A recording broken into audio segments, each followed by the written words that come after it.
My girlfriend invited her ex to my birthday dinner as a friend. When he showed up with flowers for her, she said it's sweet that you still remember what I like. I blew out my candles, made a wish, and left. My wish came true 3 days later. She was calling me frantically to undo what I did. I've been sitting on this story for a couple of months, partly because I was too busy enjoying the fallout and partly because I wanted to see how everything played out. It's a good one. For context, I, 29M, had been dating Eliza, 27F, for almost 2 years.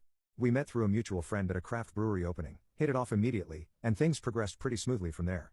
She's smart, ambitious, works in marketing for a tech company. I run a physical security consultancy specializing in access control systems and surveillance for businesses and high-end homes. We've been growing steadily over the past 5 years. Eliza and I weren't living together, but we spent most nights at one of our places. I have my own house on the outskirts of the city that I bought 4 years ago after landing several corporate clients. She has a downtown apartment that's convenient for work. Now, about the ex, his name is Kyle. I'd heard about him from day one. They dated for 3 years before breaking up about a year before Eliza and I met. According to her, they just wanted different things. He wanted to settle down, she wasn't ready, standard breakup stuff. What wasn't standard was how often his name came up. Kyle's new job, Kyle's vacation photos, Kyle's family drama. I never made a big deal out of it. I'm not the jealous type, and I figured some people just stay friends with their exes. Not my style, but whatever.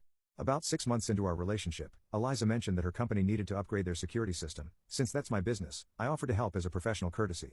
She introduced me to her boss, we worked out a service contract, and I installed their system.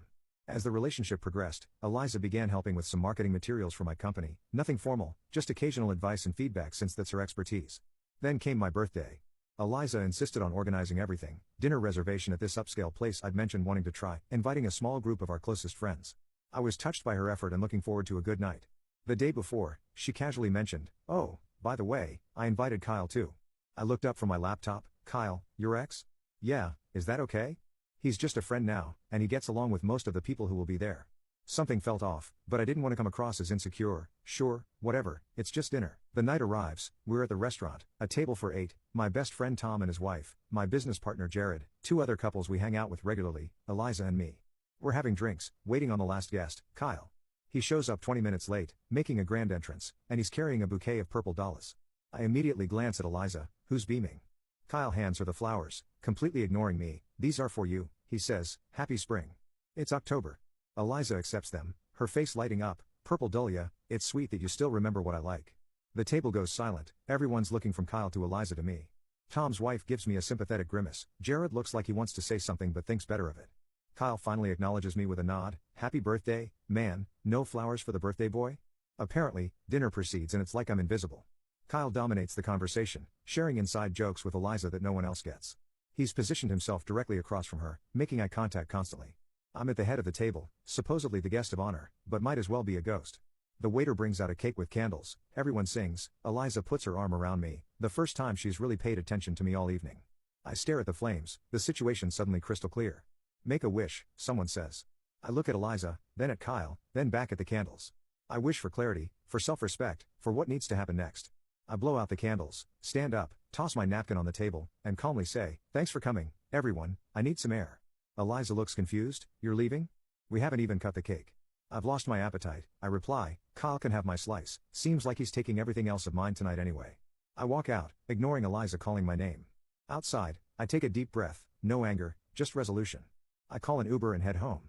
My phone blows up with text from Eliza. "Where did you go? You're being ridiculous, it's your birthday dinner, Kyle is just a friend, come back and we can talk about this." I reply with just one message, "I'm not coming back, not tonight, not ever, we're done." She calls repeatedly, I don't answer. Instead, I go home and do something I should have done long ago. I log into my home security system. See, part of my business involves installing high-end security systems. My own house has one of our premium packages, cameras at entry points, smart locks, the works, all accessible via a secure app. During installation, I'd explain the system to Eliza, showing her where the outdoor cameras were positioned for her safety when she stayed over. The system keeps detailed logs, and I regularly check them as both professional practice and personal security. I hadn't noticed anything unusual until now, but I'd also never had reason to suspect anything. I checked the footage from the past few months, focusing on days I was traveling for work, and there it is, a pattern emerges, a familiar car in my driveway, Kyle using the access code to enter my house, Eliza greeting him at the door in ways you definitely don't greet just a friend. Final update, I watch enough to confirm what I already knew, then stop, I don't need the details, I just needed proof. Next, I check access logs for my smart locks, Eliza has an authorized code. I notice another code being used on days when I was away, 5953. Looking at the entry pattern and cross-referencing with the security footage, it's clearly Kyle using this code. A quick check confirms 5953 spells KYY on a phone keypad. Eliza had created a code for him without my knowledge or permission. I immediately revoke all access codes except my own, change the alarm codes too, then I send Eliza one text with a single frame from the security footage showing Kyle entering my house, timestamp from 3 weeks ago when I was at a conference in Denver. Her response is immediate: I can explain. I don't reply. Instead, I compose an email to her boss. Since we had a professional relationship through the security system I'd installed for their company, I politely inform him that I'm designating a different account manager for my team to handle their service needs going forward, citing a personal conflict of interest. I assure him there will be no disruption in service. I copy my company's operations director on the email, making it a formal business communication rather than something personal. Then I text my property manager Mark, who's a close friend from college. 3 months ago, I'd purchased a condo in a building downtown as an investment property. It was a coincidence that it happened to be in Eliza's building. The opportunity came through a business contact and the numbers made sense. I'd mentioned owning a rental property to Eliza but never specified where, and she never asked for details. The unit I bought was on the same floor as hers but down the hall, Unit 3F, while she was in 3B. Hey Mark, tenant in 3F at Parkview mentioned water damage in the bathroom ceiling. Can you check it out when you get a chance? Might be a pipe issue affecting other units too. The tenant had actually reported this issue a week earlier, and had asked Mark to schedule a plumber, but the tenant's travel schedule had delayed the inspection. Now seemed like a good time to follow up. Mark replies quickly, no problem, plumber is scheduled for tomorrow morning. I'll let the building management know we need to check adjacent units too as a precaution. I go to sleep, surprisingly peacefully. The next morning, Eliza has sent 27 texts and left 13 voicemails. I read and listened to none of them. Instead, I call Tom, who's bewildered by last night's events. Dude, after you left, it was super awkward. Kyle tried to act like everything was normal, but everyone was uncomfortable. Eliza kept checking her phone, then she and Kyle left together about 20 minutes later. They went to her place. I say, not asking. Probably, what are you going to do? Already doing it, I explain about the security footage, and he whistles, cold, man, but deserved. That's not all, I say, and tell him about the apartment. Wait, you own a unit in her building? She doesn't know, I bought it as an investment 3 months ago, good location, below market value. She knows I own rental property but never asked for specifics, and now there's legitimately a plumbing issue that needs investigation. 3 days after the birthday dinner, it happens. My phone rings, Eliza. I let it go to voicemail, then again and again. I'm in a meeting with a client when the texts start. What did you do? There's water everywhere, the plumber says it's coming from the unit down the hall, the whole bathroom ceiling collapsed, please call me back. What actually happened was more complicated than I expected. The plumber discovered a slow leak in the shared wall between units 3F and 3B, my rental and Eliza's apartment. The pipe had been leaking for months, causing hidden damage. When they opened the wall to investigate, the accumulated water suddenly released, causing significant damage to both units. The building's maintenance supervisor declared both apartments temporarily uninhabitable until repairs could be completed, estimated time 3 to 4 weeks. I didn't cause the leak, it was a genuine maintenance issue that would have been discovered eventually, but the timing was impeccable. She calls again that evening, and I finally answer. Where am I supposed to go? She demands, skipping any greeting. I hear Kyle has a nice place, I reply calmly. You know about everything? Yes, security cameras. Eliza, did you really think I wouldn't notice you bringing him into my house while I was away? Silence. Then I was going to tell you, when? After my birthday, when you made me sit there while he gave you flowers, or maybe after I found his access code in my security system. 5953, really? More silence.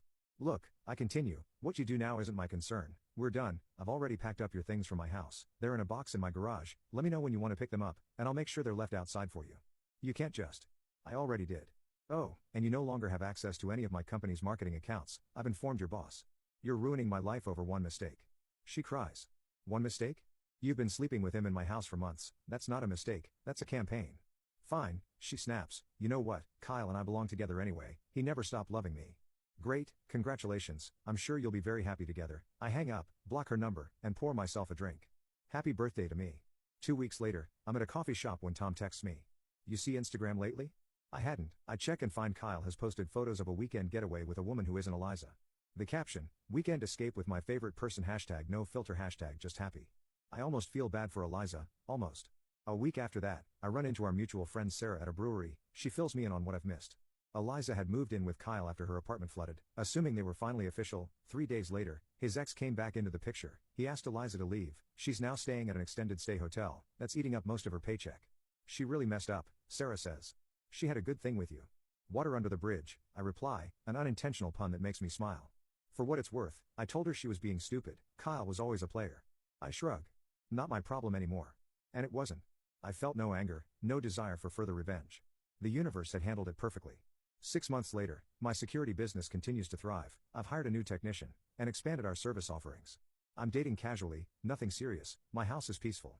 I received one last email from Eliza about a month ago.